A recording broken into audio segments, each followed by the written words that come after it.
ভারতের তৃণমূল কংগ্রেস বৃহস্পতিবার পশ্চিমবঙ্গের দেবরার বিধায়ক হুমায়ুন কবিরকে দল থেকে বরখাস্ত করেছে। মুর্শিদাবাদ জেলায় বাবরি মসজিদ নির্মাণ করার ঘোষণা দেওয়ার জেরেই তার বিরুদ্ধে এই ব্যবস্থা নেওয়া হয় বলে ভারতীয় গণমাধ্যমগুলো জানিয়েছে। কবির ঘোষণা দিয়েছিলেন তিনি আগামী 6 ডিসেম্বর মুর্শিদাবাদের বেলডাঙ্গায় বাবরি মসজিদের আদলে একটি মসজিদের ভিত্তিপ্রস্তর স্থাপন করবেন।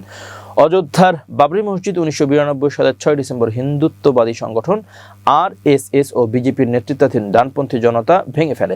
তারা দাবি করেছিল ওই স্থানে প্রাচীন রাম মন্দির ছিল। পরে 2019 সালের সুপ্রিম কোর্টের একটি বেঞ্চ নির্দেশ দেয় ওই জমি একটি ট্রাস্টকে দেওয়া হবে, যারা রাম মন্দির নির্মাণের তত্ত্বাবধান করবে। 4 বছরেরও বেশি সময় পর 2024 সালের 22 জানুয়ারি প্রধানমন্ত্রী নরেন্দ্র মোদীর নেতৃত্বে আয়োজিত এক অনুষ্ঠানে অযোধ্যায় রাম মন্দিরের উদ্বোধন হয়। কলকাতার মেয়র ফিরহাদ হাকিম বৃহস্পতিবার সাংবাদিকদের জানান, বাবরি মসজিদ প্রাঙ্গণে বিতর্কিত মন্তব্য করার কারণেই কবিরকে দল থেকে সাসপেন্ড করা হয়েছে।